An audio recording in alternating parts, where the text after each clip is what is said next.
Welcome back to Matter of Facts Podcast. Phil and Nick are here. We might have a surprise guest, but I don't know. It kind of depends on whether I finds his headphones and whether or Perhaps. not he takes a nap. But we're here. Raggle Fraggle asked for it. So He did. if you have a gripe with spreadsheets and nerd crap and financial crap, you can take it up with him. He's probably in the comments right now. Yeah, there he is in the comments. You can feel free to lodge all your complaints at him. He's the complaint department for the night. True. But yeah, this is that one time a year where like I indulge in nerdy crap and I actually talk. My degree, my education is in business and finance. So unlike a lot of people in the preparedness community, like I do advocate for things like IRAs and savings accounts. And like, we all agree it's monopoly money, but as long as it still spends, it pays to know how the game is played. You know what I mean? Well, and on the off chance that the world continues to exist. Now, I know that is a stretch, but on the It's off chance, it's been stumbling along in spite of itself pretty okay so far. I mean, governments do seem to try very often to antagonize their citizens to the point of destroying themselves. But for whatever reason, I mean, so far retirement's been the safest bet in the US for like, what is it, 70 years, 80 years? Yeah. And kind of my perspective is like, if I've met those people and I don't begrudge them, but I just frankly disagree. But I've met those people out there who look at talks about finance and retirement and everything as if it's a fool's errand, because in their mind, like the world is going to collapse. So we should just get ready for that. And I'm like, but what happens if the world doesn't? I think part of that is, and I've met some of these people too, and the one thing that I've noticed about them is a lot of them have been very burned out by life in general as it sits now. Kind of doomers to begin with. And They're very bitter about the way life is right now for a number of reasons. Some of them legitimate, some of them their own fault. But they almost want it to happen. They want it all to go away because they seem to think that though they have not succeeded in this, what I would call very comfortable, remarkably easy society, that they think that in a harder, less comfortable society, that they will suddenly become the like top dog. yeah, the other It's group possible. the other group I've met that I can't seem to get on board with is they're the bunch that like. Have you ever met that person that like their whole worldview is built to reinforce a preconceived notion? Yes. I've met quite a few people that like dead end job, no retirement savings, and they get to a certain point where they want it all to go tits up because then they're in no worse shape than everybody else is, and maybe better depending on how they view their preparedness. But it's like I tell everybody, I'm like, if you don't want to be that guy who was 72 years old working as a Walmart greeter, like if you even want a chance at retirement one day, it's not. I don't think it's prohibitively expensive. I don't think it's difficult. I think it's doable. I do think that like the best day to start is yesterday, and the second best day is today. It's the same with the tree planting analogy. I mean, these things take time and they take diligence. And that's the part that where a lot of people fall short is when things get difficult, it is very easy to see that pile of retirement savings there and go, I could use that right now. And we've talked about doom spending as a phenomenon in society these days. Like, oh, it's extremely common. I see it more and more now in people that not people in my social circles, but people in my parasocial circles. People you encounter out in the day-to-day life that you don't really know, but you hear them say these things. Like me and my wife were at we went out for a Valentine's Day dinner, and then we went out to the bar afterwards, and we to the local distillery, had a couple drinks, listened to some live music, and then went home. And one of the times while I was standing in line, grabbing a drink for us because it's a little bit of a wait, busy night. The guy in front of me was talking to his girlfriend, and they were discussing the fact that it doesn't matter. We're just going to spend it all because what are we going to do? It's not going to ever get any better. Well, it's not going to get any better if that's your attitude towards it, and that's the actions you're taking. You're pretty much guaranteeing yourself no success. Well, and the group that hurts me the worst to watch them indulge in this, honestly, it's people that are young. Like any discussion you have about retirement savings, any discussion you have about long-term financial health, any reasonable discussion about how interest-bearing assets accrue value, the numbers don't lie. The longer you save, the more things compound, the faster you get to an inflection point in that graph where like the graph stops doing this and starts doing this. And the earlier you start, the easier it is. Like you can start saving for retirement in your early 20s when most of us didn't have a pot to piss in, when money was hard to come by. But if you start putting away minimal amounts of money, Starbucks money, half of what you spend taking your girl out for dinner 1 week, like you put a minimum amount away every month and you just sit on it and let it build interest over time. You start that in your 20s. Like I didn't start saving for retirement until I was 30. And trust me, at 43, I am constantly reminding myself that I'm behind the curve. I'm trying to catch up. But for the guys that start younger, you're ahead of everybody. When me and my wife sat down with a financial advisor when we started saving for retirement, we started saving for retirement before then. Thankfully, she's got a pension from what she does. But I didn't start saving for retirement until I was like 32, because that was when the company started offering a retirement plan. And I was just too focused on, we need a house. The house needs to be functional. And so I put all of my assets towards functional place to live because, well, shit, man, retirement doesn't do you any good if you don't have a place to live, I guess. Well, and to be fair, I mean, houses are appreciating assets in and of themselves to a degree. I mean, little dips in the housing market like the one we're about to have any minute now, but over the long term. Yeah, over the long term, it's at least a non-depreciating asset. At least it's fairly safe.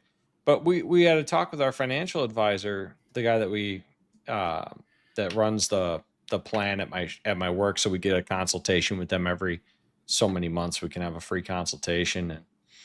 And he told me, he said, look, I was 33 or 34 when we sat down and talked to him. He said, you guys are way ahead of the game. He said, I typically do not see people until they're in their mid 40s and they have zero retirement savings.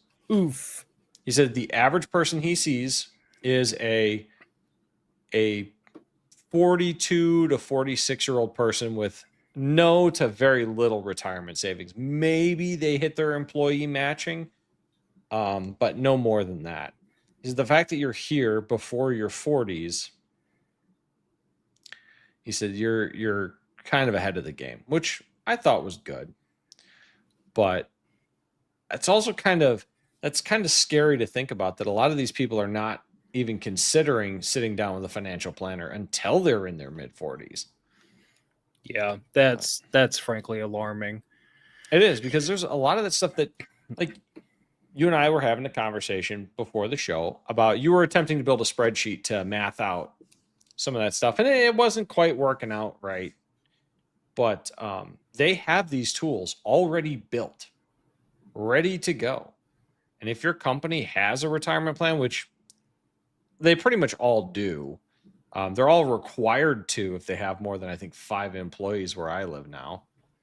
So you can probably get access to a financial advisor. I think mine was like $500 to one-time fee, $500, and you get lifetime consultations through that plan. That's not awful. It's really not. Let me go back through and hit a listener question, and then we'll do admin work, and then we'll dig into the topic.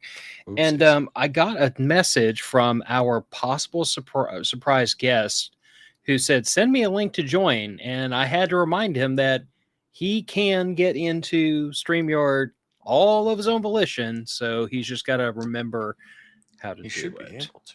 Oh, well, he does. Unless when he No. He does. Oh. I can't spoil the surprise. Oh. Suffice to say, if he does make it in, I'm going to grouse him because I have intentionally left groundwork so that he can make his way in anytime he wanted. Oh, good. And that amount of forethought and prior planning, is not always typical of this show. No. But Raggle said the problem with that and the crux of why I asked for this, those investments haven't been keeping up with inflation over the last 6 years. So let's do the admin work and then let's start the topic. I actually had a mini topic. We're going to punt till next week. Sure. Because, we just went right off the rails right from the beginning. But anyway. I get distracted. And then you distract me. Yes. All right.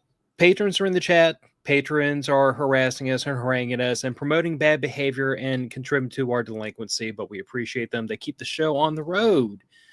Code MOF at Disaster Coffee. I am drinking Disaster Coffee, and on Monday, I will have 15 more pounds of bunker beans going on that shelf back there, plus 2 boxes of our coffee pods, because at my workplace, unfortunately, it's Keurig machines or do without. Have you seen the reusable Keurig pods? Yes. We bring those with us on vacation, and we bring our own coffee. You could try that. So, I could, but the problem is that our sinks at work don't have garbage disposals, and to minimize mess, what I actually did was Amazon sells sleeves you can buy in bulk of like do-it-yourself disposable coffee pods. Oh. They have a little snap top lid and a little gasket and like the little membrane on the top that the needle punches through. It's a self-contained Keurig compatible, because you can't use the trademark, but Keurig compatible pod. Oh, look who's about to join. I'm just going to sit here and wait for him to boot himself in. He knows I think he can click the button. Hi. The button. Oh my God. How's it going, man? You needed that reminder that you still had admin privileges, huh, bud? Well, I just couldn't remember which the host was. All right. So for the audio listeners, long how do I put this? Long time no see, co-host Andrew has rejoined us. Yeah, a random night off. There you go. Well, I mean, that's nice to have. I'm not mad, and you picked the worst time to come back when we're going to talk about finance. But it's Garrick's told you guys he was alive. It's Raggle Fraggle's fault. He asked for it, literally. Hey, Raggle Fraggle. Yeah, no, it's been a busy year, 2 years or whatever it's been. Yeah. Yeah, it has been. Jeff Jag, he's alive. Raggle Fraggle saying, "Welcome back, buddy. You've been missed, bud." Mm-hmm. All right. You caught us right in the middle of admin work, and I got distracted again, which just tends to be, the way things go. Merch of the Southern Gals, links in the show description. Buy a shirt, make Chris happy now.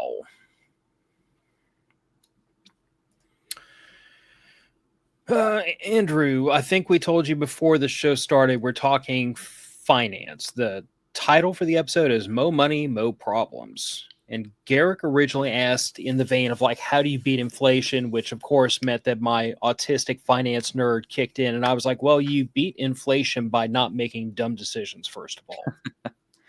But it's easy to make dumb decisions.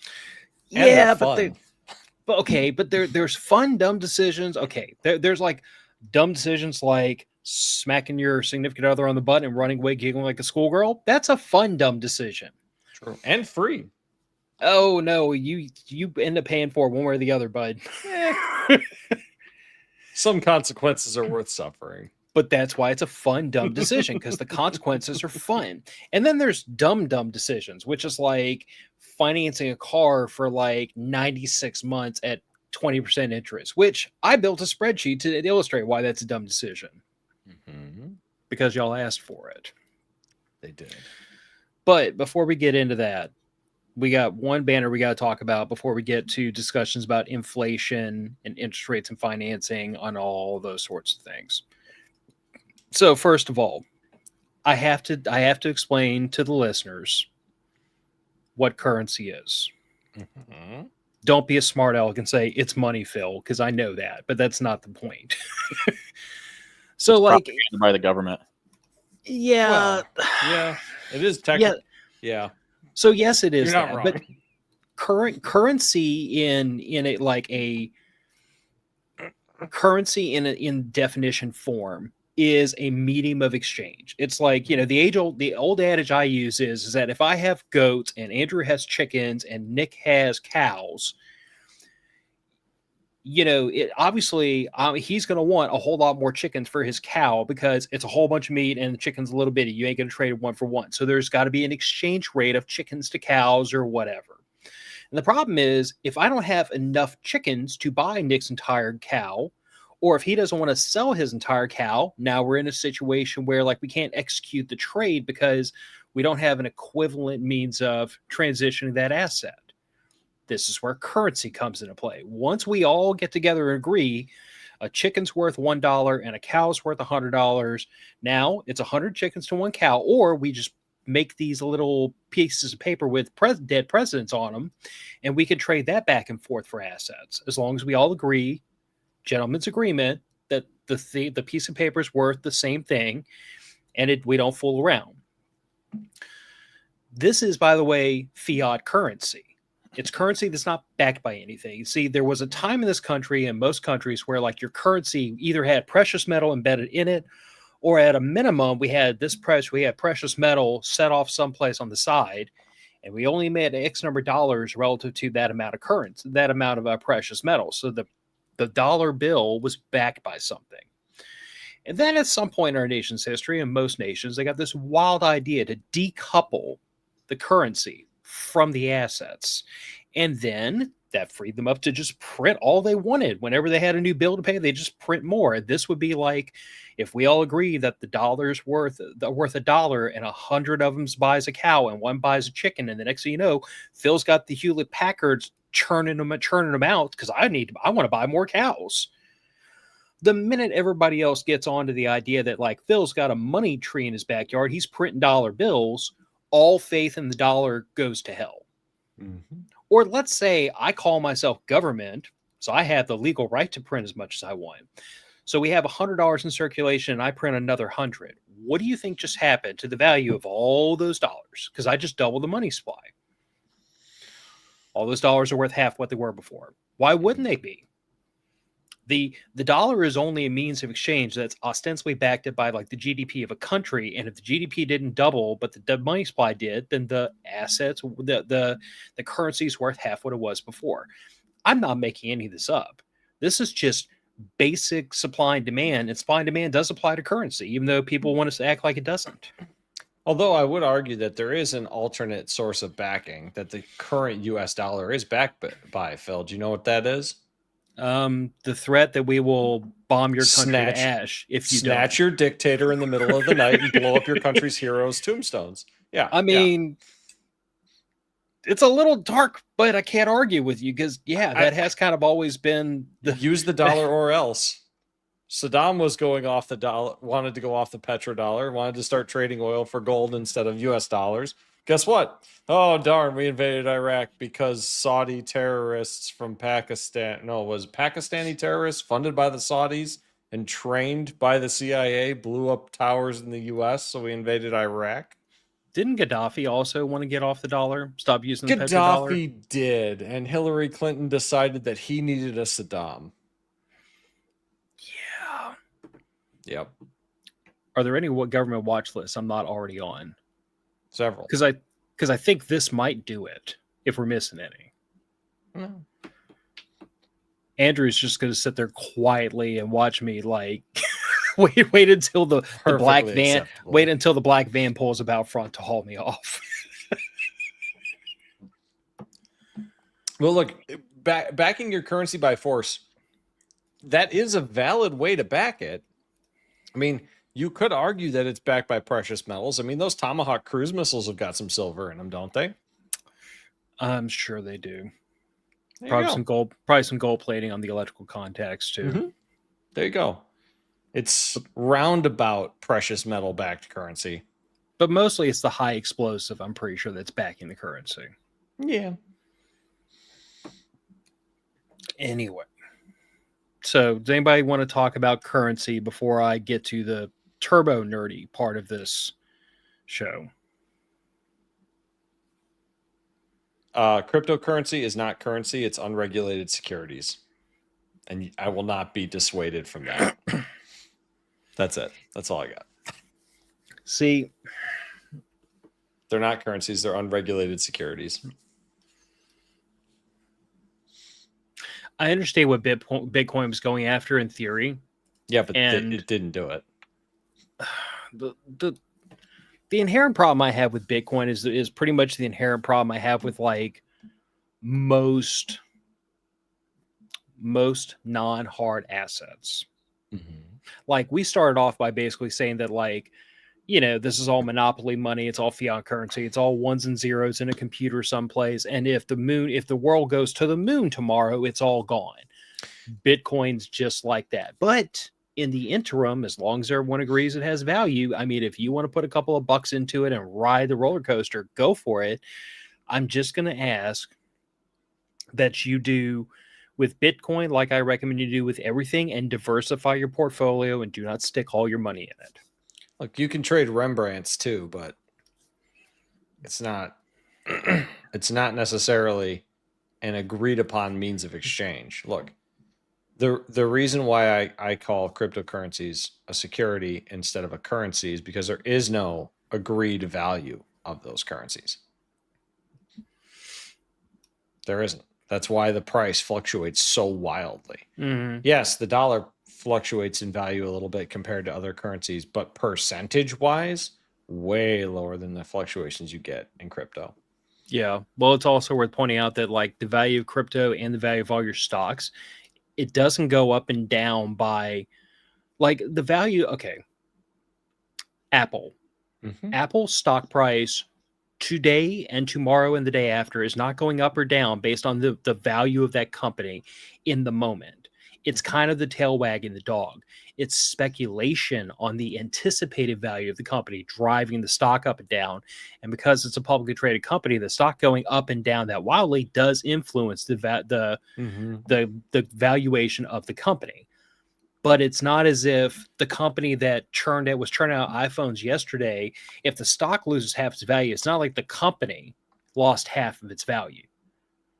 The company was valued at whatever product it can create and sell and whatever profit it can generate.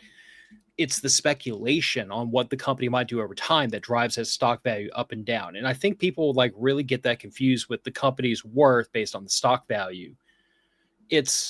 They're linked, but it's not the company driving the stock value, if that makes sense. It's the stock value driving the valuation of the company. Yes. And the stock value is driven by speculation, which quite frankly is what drives gold futures, silver futures, oil futures. It's all driven by speculation. Mm-hmm. Absolutely. And that's also where bubbles come from. But I'm going to call out Andrew in a minute if he doesn't start speaking. You guys are talking finance. I don't know nothing. You know enough. You have done a house at least once. I slept in it. The bed was comfy. Mm-hmm. Yep, I slept in his bed right next to a like cruiser ready 1301. It was quite a vibe. Yeah, it's the way to go. For you to make sure you tell everybody that I was on the couch and Gillian was with you, because you know.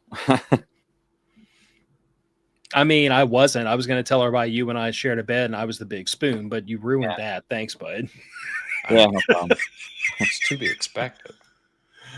I would throw that in just to make Eddie jealous. Mm-hmm.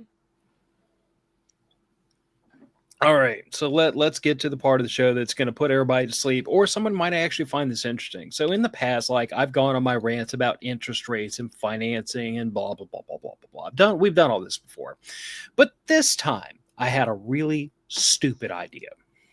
I don't know if stupid's the right word. Oh, it's gonna be a stupid idea because we're never gonna do this again because no one's gonna find it interesting unless somebody does, and you know we'll see. We get asked to go over this stuff at least once a year by somebody. It just so happened this time it was Raggle. So what I did, and as of right now, I cannot see what's going on in StreamYard because I'm focused on a spreadsheet. What I did was I built out a spreadsheet to kind of like crunch numbers on auto loans.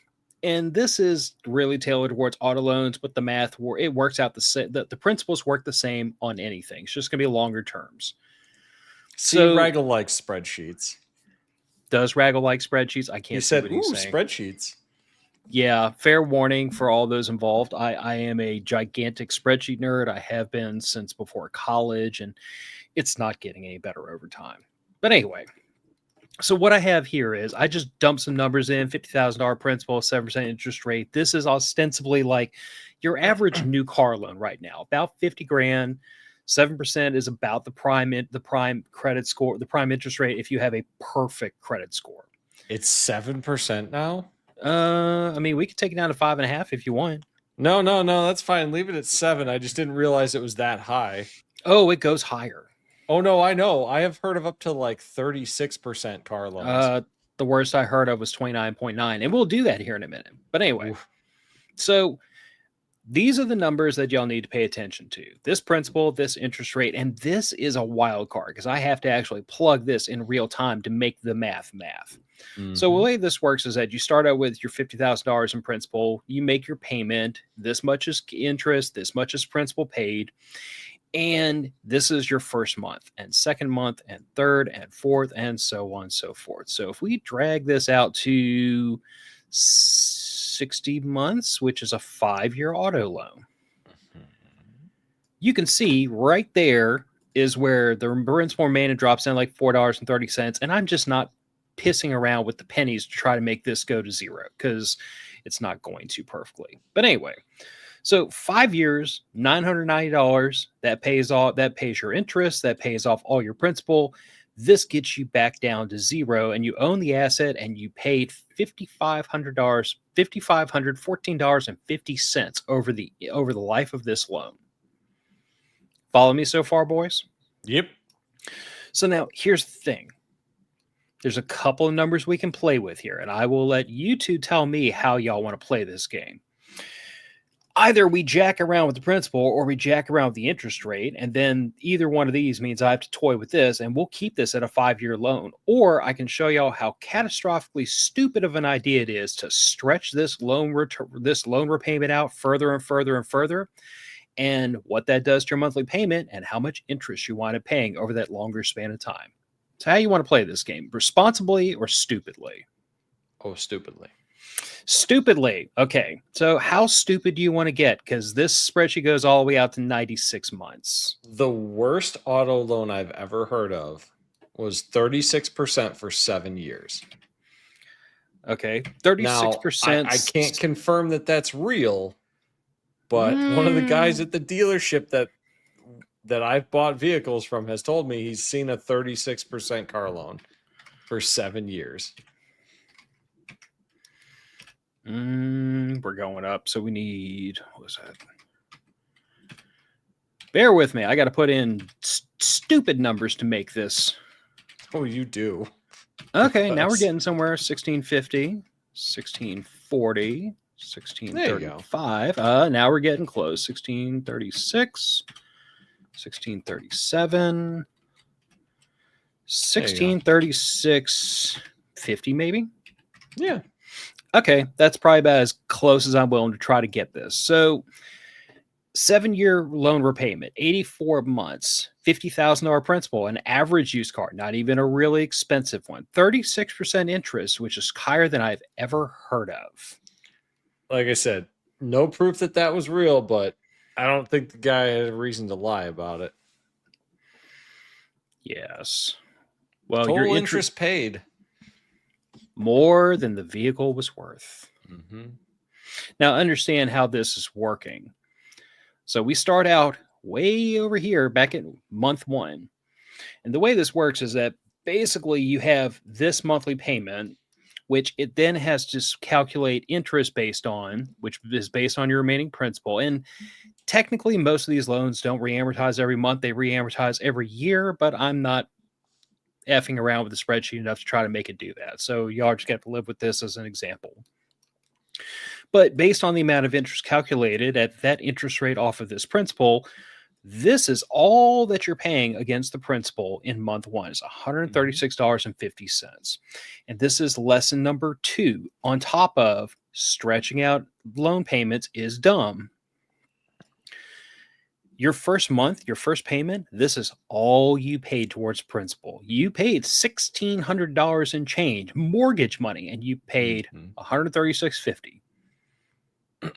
Half of my weekly grocery run, less than half my weekly grocery run. And that's all you paid off on the principal. Matter of fact, if we take this out to your first year, you only paid $1,937.20 against the principal by the end of the first year. Yep. And in that amount of time, you paid $17,780 in interest by the end of the first year. Are you starting to understand why we're having a discussion about interest rates and financing? Because Raggle wanted to ask about how you beat inflation. You beat inflation by not doing this. Well, I would argue that you can't beat inflation. What you can just do is make it less worse. But making it less worse is still a really good idea. Oh, it absolutely is. Now, here's the thing. Let's look at this reasonably. Same payment, 7%. Trying to think what I had. Let's 5 years. That's a good reasonable rate. I think I had like $636 as some change in here. 650. See, I had this all set up and then I lost my place. I should have had this sitting off on the side.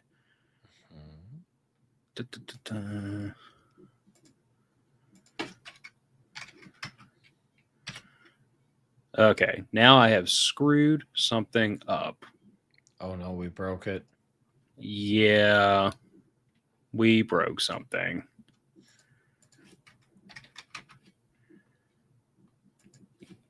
Yeah, we broke Control something. Z.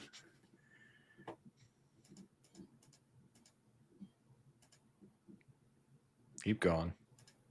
I don't know how many iterations back it'll go. I mean, it'll go quite a few. Okay, here's where we started. There you go. $990, that's $50,000, 7% interest rate. So this is where we started. Now, what I wanted to point out was this is so we can pay off in 5 years. Let's look at the effect of having a really crappy credit score. So let's take that 7%, turn it into 9%, and now we need to throw how much extra to get this loan back down to zero? An extra 50. 1,040, 1,030, 1,035, getting closer, 1,036. Okay, so 1,037 and some change. So we started what, 990? You got to throw an extra $50 basically at this loan if your interest rate goes up 2 points. Yep. Not awful. No. But now let's take it to 19%. This is subprime, by the way. This is car got repoed, you know, can't keep a job, can't keep the lights turned on. This is not as catastrophic as I've seen, because the minute you get 1 or 2 repos, like your credit, your interest rates at that point are hovering in the 25 to 29% range. They get catastrophically bad. But at 92% interest at the 5-year mark, we still owe 25. We still owe half the value of this vehicle at the 5-year mark. And so you're probably looking at what, like 2,050 something for a payment? No. Oh, we're getting close. 1,350. No, 1,290. 1,295. Getting close. 1,296. 1,297 might put us a hair over. Okay, that's close enough. $2. $1,297 monthly payment will pay off that loan in 5 years. Your total interest paid, though, you remember we started off at like $5,500 total interest paid. Now with a 19% interest rate, that total interest paid has jumped up to just a hair over $12,000. But it's still not going as ballistic as it did with a much better interest rate when you stretch this out to 8 years. This is the lesson I'm trying to drive home, because I know that, Chunky Orange Republican recently got this brilliant idea that we should stretch out mortgages to 50 years. And the minute I heard that, I literally started seething in anger. The only thing that does is increases housing prices. It increases housing prices. It increases the amount of, we've proven this mathematically. It increases the amount of the total interest you'll pay over the lifetime of a mortgage astronomically. It all but guarantees that you will basically be a renter for life. Yeah, pretty much. Well, because the only people that are going to be buying houses then are going to be people that already have equity in properties and can roll that equity either into a new house or can roll that equity into a second, third, fourth home. Yeah. But like especially I said, if you can turn it into an income property. Yeah. Anyway, the only other thing I want to illustrate, and then we're going to hop off of this for a second, was, when we first started off talking, we were talking about how much interest gets paid versus how much principal gets paid. And obviously, when you stretch these loan terms out further and further, you end up with a lot more interest paid initially and a lot less principal. But that has an alternate effect that a lot of people don't think about. See, $698.33. Nic, I don't want to dig in your finances too much, but do you have consistently an extra $700 a month to throw at something where you can make a double principal payment? Yeah, I do. That's part of why I'm considering buying a boat, but yeah. But would it make sense to do that versus putting that same money in your IRA or into your house to pay off that debt further? Is $700 extra a month a wise investment to pay off a depreciating asset, or is that better spent putting it someplace where it's going to increase in value over time? Well, it's a math problem. It is a math problem. And here's what I'll say to that. Me and my wife were very fortunate, and we bought our house when interest rates were phenomenally low. I don't remember what our exact mortgage rate is. It's below 3%. So we got a screaming deal on that money. It will never make sense to pay a dime more than we have to for the minimum on that mortgage, because it is well below inflation. Well, not anymore. I think they said inflation's down to 3% now, so it might be close to inflation. But I think last I checked, my retirement account is doing an annual return of 12 or 13%. It's doing really well. So no, car loan is doing worse. The interest rate on the car loan is significantly lower than the rate of return I'm getting on retirement investments. So, no, it doesn't. Now, that said, if you have that money and you can get that debt gone sooner, that's less interest you're going to pay. So that's not necessarily a bad thing, but it just, if you can get more return somewhere else, the money, in my opinion, is better placed there. I'm playing with some numbers because I'm trying to get back to something I had figured out a while ago.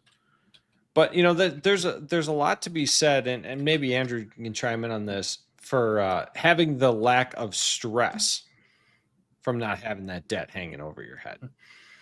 There is something to be said for that. But what I'm trying to illustrate here is that this is rough numbers, and not to the penny, not by any means. No. But this is rough numbers. What I financed for the truck I have now. And this is what I'm trying to get at here. I didn't have, especially because, when I bought this, Gillian bought her Jeep. Money wasn't super tight, but, we were trying to build a savings and everything else and putting into retirement. I didn't always necessarily have an extra $300 to chuck at this. It got spent on things like, feeding a family.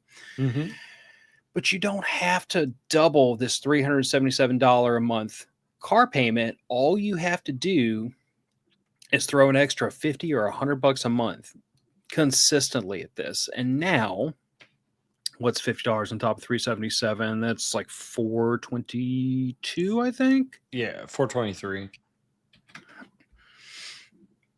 and $423, an extra $50, and we pay this loan off 8 months early. Mm-hmm. So what I'm trying to illustrate here is like cut the interest almost in half. Yeah. So here's the kicker. Finance a reasonable amount. I'm not here to tell you buy used. I'm not here to tell you buy new. They both have their ups and downs. I will just say that if you buy something new, just make peace with the fact that it's going to lose 30% of its value the minute it sticks a tire off the dealership's lot. Yep. And if you can't afford to put that much down to like cover 30% of the value of the vehicle so that you're right side up on it the day you put 1 mile on it, you probably are not in the market to buy new cars. You probably should be looking to use. Keep your credit score as high as possible within reason. Don't get caught up in the juju of like chasing the perfect credit score and credit utilization, all this other nonsense. If your credit score is like low 700s and up, you're probably doing okay enough to get a decent interest rate. Phil, have you ever tracked your credit score over like 6 months on a weekly basis? I don't care enough to. I did to prove to one of my coworkers that it's witchcraft. I have seen my credit score. Now, I pay my bills twice a month. They are paid on the 1st and the 15th every month. Every single month, without fail, they're all paid. Our credit utilization stays at about the same. You know, we use credit cards here, there, shop online, gas, whatever. Mm-hmm. Pay them off pretty much every month. And I have watched my credit score hockey puck 25 to 30 points inside of a month. Which is exactly the reason why I said Just I don't insane. care enough to watch. Exactly. It's like I said, it's witchcraft. The number really doesn't mean anything as long as you try and stay above like 700. Yeah. But the point I'm trying to drive home is like, if you finance a reasonable amount, if you keep your interest rate as low as possible, and by the way, credit unions are usually a good place to go looking for low interest rates. They are. And you make a little bit of an extra effort to pay the vehicle off early, just 25, 50, 75 bucks a month extra. Find the freaking money someplace. If you financed a vehicle and your financial situation is such that you don't have $50 a month extra to put towards paying it off, you probably finance too much and you're stretched too thin. Like, I'm just being really harsh, but very realistic with you. Like, $50 a month should be doable. And it cuts the interest rate so quick. And it like the 8 months that it pays it off sooner is cool, but the paying less interest over life alone is really the secret sauce. This is one of my little secrets about how you beat inflation is just smarter financial decisions. You make your money stretch further. Yeah. Because when you pay a lot of what it is. And when you pay a lot of interest, you're literally taking a pile of money, going out in the front yard, setting it on fire and throwing it up in the air. Yep. Yeah. You are wasting a certain percentage of your income that way. Yeah. So well, not wasting. You're giving it away. Mm-hmm. So, since we're talking interest rates and financing, I just got one other thing to throw in here. Now, I thought I was going to be really smart, and I actually had a third tab to the spreadsheet prepared, but right before we went on, I couldn't convince myself that the math was mathing, and Nick agreed with me that the math wasn't mathing. No. Something in my calculations was really screwy because it was saying that, like, the IRA that I had, like, built out in Excel was like increasing value at a rate that's just not mathematically possible. No, it was like, what was it? Going up 11 times in 10 years, which no, your money will about double in the stock market or in an IRA in every 10 years or so. The wacky part of it, though, is that like at the 1 year mark and even at the 5 year mark, like the wheels were still on the bus. It was plausible. Close. Yeah, and then when you got to 120 months, it was like, nope, this no longer makes sense. Yeah. But I built this tab out, and this is a really stupid, simple thing with a pretty graph at the end. This just illustrates a point. Because we started off talking about investing young and starting young and the fact that this is a marathon, not a sprint race. So what I wanted to ballpark was, let's say you purchase an appreciating asset. It's valued at $100 today, and none of this accounts for inflation, and I get that. Just stick with me. It's principle I'm trying to illustrate. And your rate of return is 5%. given that the stock market tends to outperform that, year after year, with the exception of major downturns. I was going to say, isn't 8% considered the all-time average? We can do that if you want. Well, I was just saying for people's knowledge, I believe 8% is considered the average, up years, down years, all years combined, which is why most people recommend you never draw more than 4% out of your retirement account after you retire in a year. Yeah. Because then you still have growth to keep up with inflation. But here's what we're looking at. Month 1, month 2, month 3, $100 starting value, and this is interest accruing month to month. Mm-hmm. And as we track this out over a 10-year period, that asset has appreciated pretty precipitously in value. But this is the part, this is the graph. This is the thing I want to drive home. Mm-hmm. So y'all have heard me talk before about when the graph goes vertical. And this is what I'm referring to. Do you see that first? This is about your 5-year mark right in here. And you see that the graph is really it's a slight increase. It's nice and easy. And then we get to a certain point here where that graph starts picking up speed and turning more and more vertical. And this is the miracle of compounding interest. You earn interest on the principal. The interest combines with the principal. And the next time you earn interest, you earn more interest. And it combines and combines and goes up and up and up. And this is why I say things like start early, start young. Because this point right here in the graph where like things start to really pick up speed, this is not a set age. This is the age of the investment. You have to reach a certain point before that investment really starts to take off and become a vertical line. And this is true of stocks. This is true of gold. This is true of IRAs. This is true of any asset that appreciates over time. This is true of housing values. The earlier you buy in, the cheaper you buy in, the longer you hold, the quicker you reach this point where the graph starts to pick up speed. If you look at a traditional or a Roth IRA and you track value over time and you put in any goofy numbers you want, you see this inflection point where the graph stops doing this and starts doing this. I've seen it myself. I'm 13 years into saving for retirement, and it's really only been within the last couple of years that the IRA has really started to pick up speed, where the interest earned month over month is becoming like a meaningful amount. I'm not, newsflash, I'm not retiring, not yet, and certainly not on the back of this podcast or that tiny little IRA. But the point is, I'm beginning to see that the inflection point is starting to develop, where things are starting to escalate, but really, the amount that you accrue in your last year of saving for retirement will be a noticeable amount more than what you accrued in the first year, because the principal that you're earning interest on is higher in the last year. Yeah. But funny little thing about spreadsheets, you get to fool with the numbers in real time. You said 8%, right? That's about average. I believe if I remember correctly, what I was told by the financial advisor, you can anticipate about 8% annual growth averaged out throughout your lifetime. All right. Now, did you see what happened to this graph? Ignore the numbers. Did you see what happened to this graph as we change the interest rate? Gets much steeper. Yes. Now, part of that is because if we stretch this out,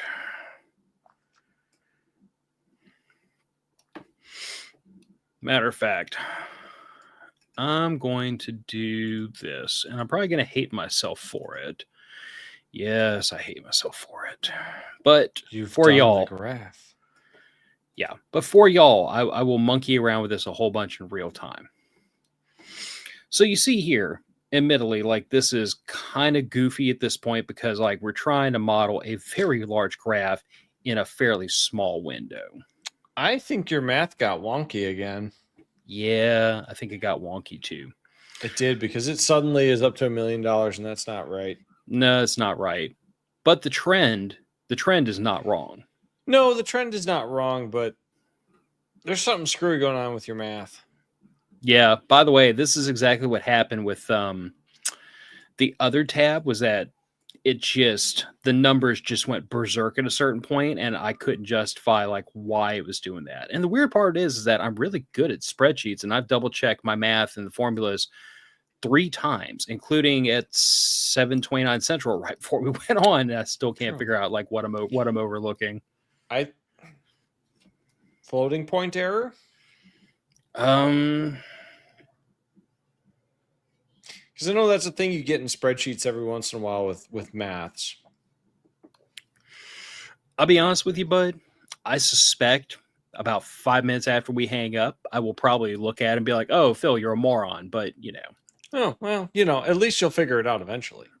no, eventually I will. But I don't know. I got this idea at like 6:30 to build this because I didn't want to just talk about this again. I wanted to actually like be able to put numbers to it and show y'all graphs and like demonstrate for the listeners why this stuff works the way it does, instead of just, typical Phil talking about nonsense like usual.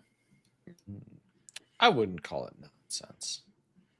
I mean, you're kind. I would call it nonsense. Andrew would definitely call it nonsense. Andrew, every time I'd make him sit through this every year, he would fall asleep on camera. Okay. He's working on it. A proper nap is a skill. But it illustrates the point, Phil, of how important emergency funds are. And I bring this up a lot on the podcast. We live in a capitalist society. The vast majority of our problems and emergencies can be solved with money. And if you don't have to pay interest on that money, it's even cheaper. So, story time. I still do have this coworker. He actually works for a different agency than I do now, but still in the same department. So like we still bump into each other. But years and years ago, I want to be kind. His financial literacy is not what mine is. He's not an unintelligent guy at all. Very, very smart. He is to IT what I am to finance. Fair. Like this dude used to run SATCOMs for Air Force FS units, the SF units. The dude can friggin' like set up comms in the middle of a war zone, blindfolded, under fire. But that being said, at the time, he was in a situation where every time an emergency would come up that I would just emergency fund, he would go get the credit card and they have to pay the credit card back. And I pointed out to him, I'm like, dude, like every time you swipe the credit card, you're paying interest and that interest is just eating a hole into you. Like you're taking money, lighting on fire and throwing it up in the air. Like every single time there's an emergency. And he was like, yeah, but I can't build savings. And I was kind about it. I was my version of kind about it, which probably means I was being an ass. But I did point out to him, like, dude, but like you and your girlfriend both smoke. Like you go to the barbershop, get your hair done every week. Like you spend money on things you could curtail, and you would have an emergency fund within, I think my estimate was like 5 weeks. He could have a whole paycheck put aside from some pretty basic cuts. I mean, what does a pack of cigarettes cost anymore? I think the last time I walked into the gas station, they were like $12. The last time I remember buying cigarettes, I want to say like $5.50, $6 a pack. I remember when I was in Iraq buying cartons for $22 a whack for a carton. All right, but that was like no Reds, tax, which no is duty. kind of like your basic one, is $10 a pack. Holy in Jesus my state, Christ. Yeah, in my state, $10 a pack for Marlboro Reds. So if you're a pack a day, that's $100 a week, or no, that's $70 a week. Jesus, yeah. There's your extra 50 plus some going out money towards your car payment right there, and just your cigarettes in 1 week. Yeah, and I mean, look, I get it. If you're a smoker, like, it's an addiction. I have my chemical addictions too. Like, let's be realistic here. I'm just saying that, like, the ugly truth is that sometimes to better your financial health, it means you have to make sacrifices. You have to do things that are not fun. They're not popular. They're not comfortable, but they are necessary because, like, y'all both heard like the old story, the parable of like the ant and the grasshopper. Everybody has very well-known children's story. There is no beating the math here of you suffer today, you profit tomorrow, or you have fun today, you pay for it tomorrow. There's no beating that math. I remember being a very young man, and my dad told me very, very frankly, he said, look, there's only 3 ways to get ahead in life. You can be born lucky, and Rabelais aren't. You can be born rich, and Rabelais aren't born rich either. Or you can work twice as hard for twice as long. You'll outwork everyone else. Mm-hmm. So from a young age, like I remember having this impressed upon me that like your work ethic, your ability to sacrifice, your ability to bust your butt, your ability to do without for a time to have more tomorrow, like that's how you win the game. Mm-hmm. And if you do the opposite, that's how you wind up getting rolled. Because back to what started this whole thing, like inflation is what it is. It's been a feature of the economy as long as I've been alive, for 43 years. It's probably going to be around plenty longer than I'm around. I can't see the governments of the world deciding that hard currency is a thing again, because it would eliminate their ability to spend as recklessly as they do. Oh, bro, you don't even have, I'm not even like asking for hard currency. I'm just asking them to turn the money printer off. That's all I want. Well, they can't either, because that would essentially end low interest rate loans. And by low interest rate, I mean below 15%. Yes. I know that, you know that. I'm just saying. I think I have reasonable expectations that inflation will be around forever, which means if we accept the fact that inflation is going to be here forever, then the way you beat it is you don't do things that cost you more money needlessly, like financing nonsense you don't need or financing things you do need in stupid ways. Don't do any of that, because that's just wasting money, and your money's already going to be worth less tomorrow than it is today. So don't make the situation worse by burning it in the front yard to make the bankers happy. 2, you better start young and start planning for your retirement and start putting money away in something that's going to appreciate over time. And even though my math is wonky and I can't figure out why, and I'm pissed about that, the trends don't lie. Interest-bearing accounts do escalate in value towards the back end of their lifespan. They do. The earlier you start, the faster you get to that inflection point. You can save half as much per month and start 10 years earlier, and you still beat the math by the end of it. Like, you do. The maths. The earlier you start, the better off you are. And the other thing is, and like, to be really frank, like, none of us knows how many working years we have. We all would like to think we're going to take care of ourselves. We're going to be good to our bodies. We're going to be in good health. We're going to have lots and lots of ambulatory years ahead of us, but none of us knows. And that being said, if, God forbid, you end up getting taken out of the working world in, say, your mid-50s, when you were planning on working to 67 or 68, let's say best case scenario, you end up on like SSID, like disability, but you still didn't have those extra 10 years to plan for retirement, to build that nest egg. The sooner you start, the less screwed you are. There's no downside to starting earlier. No, I mean, there is some opportunity cost, though, that you do need to acknowledge, I think. Because, look, I'm going to be realistic here. I was able to buy a house as young as I did because I was not saving for retirement. But I also bought a $60,000 house.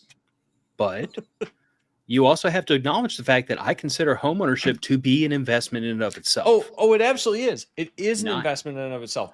But there are opportunity costs, and you need to weigh those, because you're going to need a place to live. You can either pay into your equity or you can pay a landlord. Yeah. Those are really your two options. Although I would even say for the people that don't want to be homeowners, like, I don't think it's an immediate like game over, lose your turn if you don't become a homeowner. I would just say it's a deliberate choice, though. But if you make that deliberate choice, then the gap between whatever your rent is and what your mortgage would have been, plus your homeowner's insurance, plus your flood insurance if you have that, so on and so forth, plus maintenance and repairs, and whatever that gap is, that amount of money needs to go into your retirement. You are not going to live. Yeah. You are not going to have a fully paid off house to retire into, because you're not going that route. But that money, that extra money you were saving versus if I'd gotten a mortgage, I'd had to pay all these extra fees. That money better be going into retirement, because your only game at this point is to have enough residual income to pay rent all the way through your retired years until you don't have them anymore. And that's Which doable. could be 40 years. And it's doable, but you damn sure better plan ahead, because I tell you what, if you think of it as, well, I'm saving myself $500 a month by not being a homeowner, by renting, that's play money. You're going to be playing a lot when you're, 65 years old as a Walmart greeter, because you didn't plan for your retirement, because now you can't stop working because you got to make rent. I'm not saying there's a right or a wrong here. It's just decisions and consequences at the end of the day. Oh, absolutely. I mean, there are people whose lifestyles do not loan themselves well to home ownership. There really are. And, quite frankly, there's also people that, like, I don't even want to say their lifestyle. There are people that, like, some people, your career doesn't lend itself to home ownership. Like, yeah, absolutely. For the person who travels a lot or wants to travel a lot, like the career I had before I am where I am now, I lived out of a suitcase 6 months out of the year. If I weren't married, it would have made no sense to me to be a homeowner. Oh, God, no. I'd have been better off. You wouldn't have been there to know if something went wrong at the minimum. I'd have been better off in a 1-bedroom apartment, paying rent, put the extra away in an account someplace, like minimum bills. I'd have been better off in that way, because 6 months out of the year, I was living out of a suitcase. I was all over the country. It would make no sense.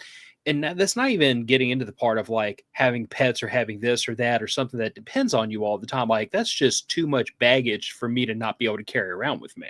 Yep. You better be able to compartmentalize your whole life into a bag and take it with you. But, frankly, that's one of the reasons I'm in the career I am now, because I have a wife and a daughter. I'd like to be home every night. Yeah. Oh, some of these comments that I couldn't see earlier are going to beg going back to. That's fine. Go for it. You covered some of these. Jeff Jag, sounds like Phil's not excited about Trump's attempt to save housing prices with a 50-year mortgage. A 50-year mortgage is not an attempt to save housing prices. It's a stupid idea thought up by a man who ought to know better. Oh, no. Ought to know better. He does know better, and he's banking on that increasing property values to benefit him and his other friends that are large owners of lots of properties. Is this the part where you tell me that this is a feature, not a flaw? No, it's absolutely a feature. The feature is higher prices and better values for shareholders. Okay. Not for the individual homeowner. Well, for all y'all out there, regardless of who you voted for in this past election, don't do that shit. Do not get a 50-year mortgage. 30-year mortgages are insane as it is. 30-year mortgages are tolerable. They're tolerable because you were born and raised with them. Also, they were far more tolerable when the interest rates were much lower. Yeah. But now that the interest rates like are me high, with a 3% rate, sure. Yeah, I mean, if that's the situation you're in. But I would also say that, like, I hear what you're saying about, like, 10-year mortgages, but a 10-year mortgage is also a lot more palpable when the house isn't like $250,000 start. Do you know why the houses are more now, Phil? Multiple reasons, but I'm assuming you're going to mention the 30-year mortgage. The 30-year mortgage. You look at the year 30-year mortgages were brought about, and you watch the housing prices for the next 5 years after that. That wasn't inflation. That was the fact that people could bid higher because their monthly payment was lower. Mm-hmm. That drove a massive increase in home values. Absolutely insane increase in home values. Why do you think baby boomers went from living in a $25,000 or a $10,000 house to a $500,000 house and did nothing? Well, I was about to say, like, I wonder if this is the reason why car prices have, like, basically doubled. It's one of the reasons. As the average car loan has stretched out from 5 years to 7 years to about to be 8 years. It is absolutely one of the reasons, because the consumers, see, not to shit on most people, but the price that they care about is how much do they have to spend every month. Because they've never written an $80,000 check for an F-150 Lightning. They write a $1,200 check for the F-150 Lightning once a month. That's nauseating in and of itself, though. They do. It is. especially when I look at my pickup that I bought in 2015 and it was like $26,000 brand new. That exact same truck on the lot today is, I think, $52,000 to that same make, model, and package. Now, I just granted, figured there's out more features, but I just figured out what was screwed up on my IRA spreadsheet math. what'd you do? It's too late to fix it. That's fine, but what'd you do? Okay, so my entire premise was goofed up. I was looking at interest calculated on the value on the principal, but that's not actually how IRAs work. The interest accrues on the value of the share. Yes. And it's the number of shares you purchase. Yes. So like if you own, like if a share is $1,000, then you get interest on that $1,000. You don't get, no, that still doesn't explain it. It's going to bug me until I figure it out. And I'm figure it out. And you will share it in the Patreon. Yeah, and I'm convinced that when I finally do figure it out, I'm going to be really pissed at myself for not being able to put it together and like on the fly, because I know this. I should know this. See, Raggle, one of the reasons why you've never thought about mortgage loans being directly related to prices, because most of us alive today that are in the house buying time of our lives have never known anything other than 30-year mortgages. Yep. When my grandfather signed the loan for his first house, it was a 5-year loan and it was $11,000. He sold that house in 2008 for $470,000. Yep. I will also. He added a garage. He added an outbuilding. That was what was changed. I will also point this out, not just Raggle, but for whoever the other person is watching, because the listenership has fallen off, which means it's almost time to dovetail this to a completion after we ask Andrew where the hell he's been for all this time. We do need an Andrew update. Yeah. But like, I would just say that the same lesson that I applied to paying off my car or my truck early applies to mortgages, and it applies to mortgages even more because the loan term of a mortgage is stretched out so much more. It takes a comparatively small additional principal payment to cut years off the backside of the mortgage. And by cutting years off the backside of the mortgage, bear in mind I didn't graph it. I probably should have. It would have made for a really interesting graph. But like, let's take this as an XY axis, and on the Y axis is the amount of interest each payment is, and on the X axis is the amount of principal. So your very first payment is like it's mostly interest. Yeah, it's way up here because most of your payment is interest. Comparatively small amount is principal, and it's not a straight, but it's almost a straight vertical or diagonal line down to the other side where your last payment is almost all principal and virtually no interest. You turn this from a diagonal line into a parabola by making extra principal payments so that you break down the principal remaining, which means you break down the interest accrued, and you get there faster. You get to the point where more of your money is going to principal. You get there faster by making extra principal payments every month, and not big money, $50. Better yet, simple math, and anybody should be able to do this. Whatever your monthly payment is on your mortgage, I'm going to simplify all the math. Sure. Round it up to the nearest 100 and add 100. Yep. That's all it is. If you pay it'll pay it off 5 years sooner. If you pay, let's say it's $1,185, $1,200, add it up, $1,300. $1,300 is your new payment. Make sure when you increase that payment that however you pay the loan that they apply the extra amount to principal, not escrow. To escrow, because those smart asses will try to apply to escrow, and that doesn't do you any good. Make sure it goes to principal.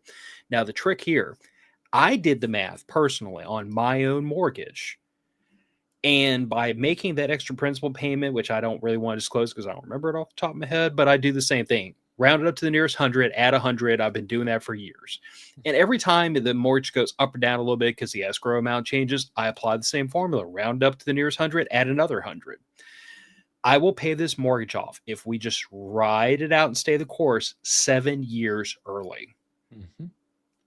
It is so doable. It is so simple. Finance the minimum you have to, get the best interest rates you can, and make extra principal payments. And that will make all the math around interest paid over the lifetime of a loan math a lot better. So Ragel has a good point. Whether a $250,000 house was a 10-year or a 30-year, he wouldn't offer $750K just because he could do a 30-year. But, Ragel, I will say this. It's not offering $750K or $250K. It's you and your wife are bidding on a house against another couple and their wife. And well, what's an extra $5,000 on the price of the house to get the house that your wife wants in the school district you guys want to put your kids in? But every single couple is willing to do that over the course of 50 years now. That's what it is. It's that extra $4,000 or $5,000 or $3,000 or $10,000 or the extra $20,000 if you're in New York or California that each person's willing to pay over each of those little transactions that slowly drives that price up, and you still get that asymptotic curve. Mm-hmm. And this is also the point where I point out that, like, let's say hypothetically you had just a check and you could drop it and pay the house off in full. Mm-hmm. That's reasonable. Mm-hmm. But going back to the concept that Nick talked about earlier, we didn't really get into this a lot in this discussion, but like it's the opportunity cost. Mm-hmm. What is the interest? What is the interest you are potentially saving over the lifetime of a 10 or 30 or 15 or 30-year mortgage? How much more money could that same money make if you stuck it in the stock market or stuck it in an IRA and let it accrue interest for the same 10, 15, 30 years? That's the opportunity cost of, do I spend this money now, or do I put the money here, or do I put the money here? And this is the exact same calculation, by the way, you have to do when you have a discussion about, I've got an extra $100. Do I put an extra $100 to pay off my car? Do I use an extra $100 to pay more principal on the house? Do I put this in my IRA? A financial advisor, if you're in that boat, can help you out with a lot of these decisions. And I am not one, and I encourage you to go find one if you think you need one. I would just say that, like, go into the discussion with the understanding that there is no universal do this, profit, right answer. It's all decisions, consequences. It's all opportunity cost. It's all interest earned versus interest paid. It all boils down to that. Mm-hmm. Like, the principles hold true, but the particulars are down to your individual situation. And I am not going to give anybody specific advice.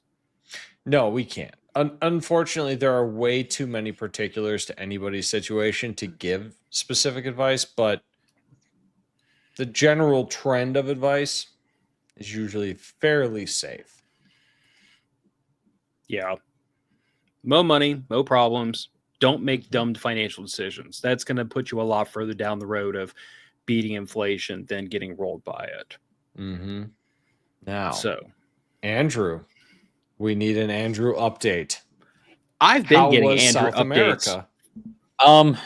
Next episode. This has been going on too long. What? Oh, nonsense. We're usually here till 9 at least. Are you going to be here next episode? It is 10 o'clock. Bullshit, it isn't. This is Central Time. Yeah. 3 versus 1. Yeah. I'll be here in another 2 or 3 months, maybe a year. I don't know. Jackass. God damn it, Andrew. We need an Andrew update that's not South American dictator overthrowing. I mean, I'm not in a hippie compound. Okay. Hair's too short. Hold on a second. I do believe there were farm animals involved, though. Yeah. I live on a small farm. Good. Sold the house. Excellent. Sold the house, paid off student loans. Nice. So you want to talk about a predatory loan? We can. Yeah, we got problems with student loans. Yeah. So no, paid student loans off. Yeah. No, I mean, yeah. No, things are going good. Bought a tractor. Nice. So I'm not an official farmer like Win, but it does what I need it to do. So, hey man, all tractor is good tractor. I mean, I've got a tiny little garden tractor, and that thing puts in work. Right. But yeah, no. Next time I get a Thursday off, which The only reason I'm off on this Thursday is 'cause I was supposed to be very far south, but it just didn't pan out. So kept the week off. I've been working on the bathroom in the house, trying to remodel some stuff, and yeah, just been busy. So I don't know. In another, I don't have to look at my schedule, but probably in another like month or two, I should have another Thursday off. Yeah. Well, when you find out, let us know, Mhm. and we will schedule a specific Andrew themed episode. A more exciting topic than finance that I slept through. I only do this once a year, man. Come on. We've kept him to radios once a year and finance once a year, or when Yes. viewers ask a specific question. I mean, I do have a topic to spend a whole episode talking about radios and satellite dishes and SDR and downlinking satellite data and weather data and everything. And why Meshtastic is just giving away your location to anyone that can scan. Yeah, I know a bunch of people playing with Meshtastic. Huh? So let's not get into that right now. It's We could. keep you guys No. on task. Never. I refuse to stay on task. And Andrew, Nick has taken up the mantle of you used to keep me on task. He gets me off task on purpose. Yes. I'll have to schedule in an hour and 10 minutes just to keep you guys on task. Yes, that is correct. Yes. No, I All figured right. I had a Thursday, so I wanted to stop in and say hi. So No, It's dude, good to see you. it is good to see you. We could have, if we'd known you were coming, we could have picked a more engaging topic than you that's okay. going to sleep watching spreadsheets all night. But you That- know, it's Garrick's fault. He's the complaint department tonight. Truth. All right. Well, we won't belabor the point. I've talked everybody's ears off. Everybody's falling asleep. It's an hour, 20 minutes. Don't finance stupid shit. Don't finance it at stupid rates. Don't finance it for stupid periods of time. Don't do stupid things financially. And you just might not have to be a Walmart greeter until you're 85 years old. But matter of fact, you're podcast. not going to be able to die. You can't die with your money, so spend it and be stupid about it. Yeah, Good but Lord. ostensibly you should die like the day you run out of money and not like 10 years after you run out of money. It's okay. Anyway, matter of fact, it's going to go out the door. Good night, everybody. Tune in next week. We have a topic. I just can't for the life of me remember what on earth it was going to be. I'll remind you. I'm sure we'll figure it out. All right. Good night, y'all. Good night. Bye.